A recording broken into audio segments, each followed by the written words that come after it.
I'm going to walk you through two ways of creating a collage on your Insta stories. And the first way is by simply opening your Instagram camera by swiping from left to right.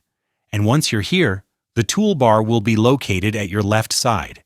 So click on this little layout option, which should be the third one from the top. And we can then add 4 photos by taking a picture directly from the camera, or you can upload them from the photo gallery.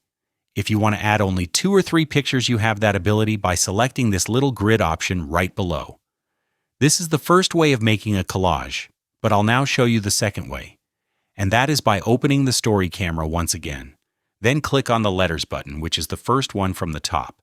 If you don't like this colorful design, you can always change it by tapping the little color wheel at the bottom right corner.